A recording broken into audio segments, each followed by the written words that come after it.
Thank you. Let me start with something that Prime Minister Frank said when you were describing the spirit of the Talanoa dialogue. You spoke about consensus across rooms, across different constituencies.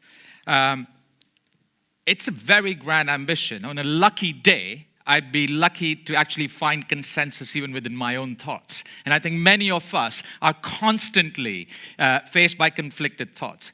Moreover, you spoke about a grand coalition of some kind to get all of us in action. Again, on a good day, it's nice if I get my left and my right hand to work together.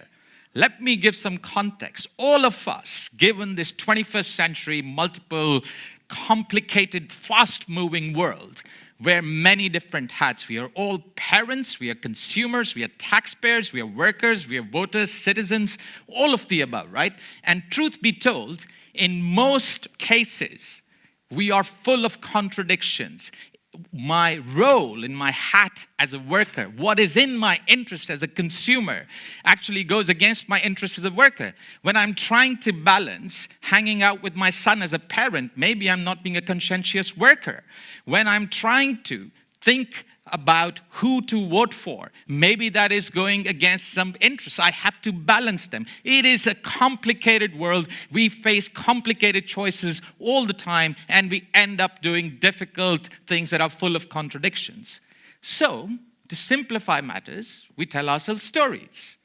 Here's the story I tell myself. This is, for me, having dealt with these contradictions for about 2 decades, the time when many of these hats, in the context of the climate discussion, come together. As a parent, we are all tiger parents of some kind. We spend ages taking kids to piano lessons, arguing about the school lunch. How much of that fraction of time we spend on our children trying to marginally improve their future life chances by giving them that extra piano lesson or that extra math homework? How much of that proportion of time do we actually spend in our day jobs fighting the only battle that is really going to affect their future, which is climate change? If we spend 10% of that time actually doing something that is going to affect their future, wouldn't that be fantastic? If you look at us as consumers, we have reached this stage where as consumers in the long term, things that are green, that are houses that are more energy efficient, are going to deliver us savings. We will be better off as consumers, even if we buy cars or white goods such as refrigerators and washing machines that are more expensive upfront. It will be better for us. There is no contradiction. As workers, it is very clearly in our interest, as was explained so eloquently by Samantha. It's not just that most of us agglomerate in highly polluted cities to work. Kate cycles through pollution levels that really no one should have to. But also, if you look at the number of jobs that are likely to be created from the just transition, there are going to be more. The more jobs there are, the better compensation there is for workers. Not even to mention toxic working conditions in coal mines and all the rest, right? This is in our interest as workers, as taxpayers. If you look at the Euro crisis, which I did a lot of work on, Greece and Spain and many of the deficits of these countries could be explained by a single number, which was import bills for fossil fuels.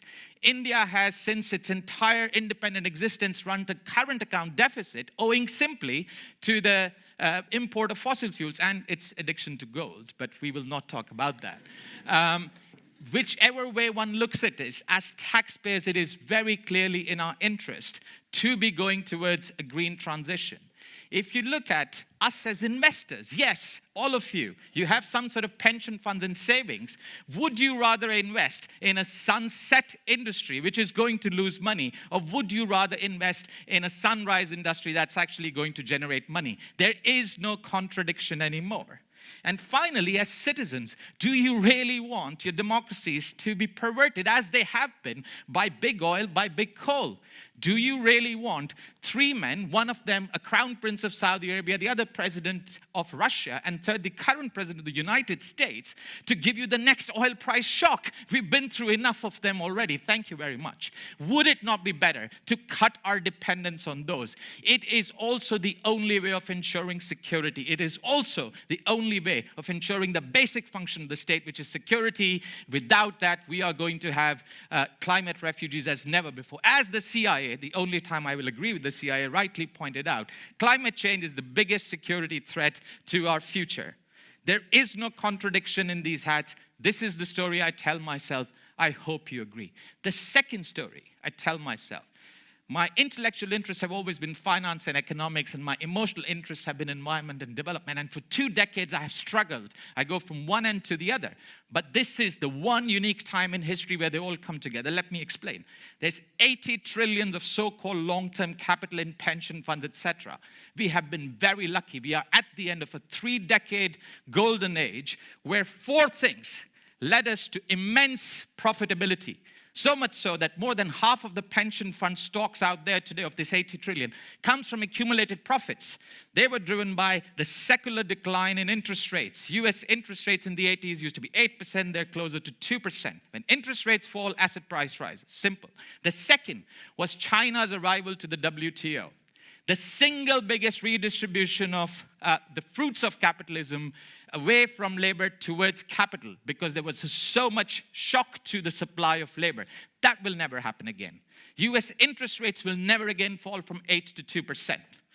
Number 3, corporate taxes on average have declined by about 10 to 20%, in some countries 30%. They could fall further. Mr. Trump is trying that, but frankly, they can't fall by 10 or 20% again, right? I mean, how much below zero can you go? And fourth, the rise, question mark, of the FANGs. If you take away Facebook, Apple, Google, and Amazon, the returns on stock markets fall substantially. Maybe we will see the FANGs equivalent in sustainability. But outside of that, it may happen, it may not. We can't be sure of that. So the 4 factors that drove the returns that actually have driven our prosperity in the rich countries where most of the world's savings today are, will either at best never happen again, or in some cases will actually go into reverse. Returns are expected to fall from 7% to 2% on the normal standard pension portfolio. We are not ready for that. What should we be doing? If you look at the present portfolios of European savings, for example, only 5% of them are invested in emerging markets. Emerging markets today already account for 60% of world GDP and rising, right? As a tiny hedge fund, you can generate a growth of 20% in an economy growing at 2%. As the financial system as a whole, you cannot. That is the boundary. Without growth, you cannot generate financial returns. There is only one way to go. Far greater amounts of money need to be invested in emerging markets. There is no development possible without basic access to electricity, where 1.2 billion people still don't have it. They need power. They need electricity. Today, the technology has arrived that solar and wind are cheaper than coal, even if you don't take into account all of the health harm and all the other security implications that we have spoken about. It is a slam dunk case. Our money needs to go there. Money needs to get out of fossil fuels, which is at best a sunset industry, and needs to go into what is, by all measures, a sunrise industry. This needs to happen now. There is no contradiction. This is my second story, and I really base this on 2 decades of experience of trying to settle this contradiction. The contradictions have gone. This may not last, but this window is here now. Let us not miss it. This is the once-in-a-lifetime opportunity, once-in-a-generation opportunity, perhaps once-in-a-planet opportunity, and who knows, if we are alone, the only intelligent species in the universe, maybe a once-in-a-universe opportunity. Let's not miss it. Thank you.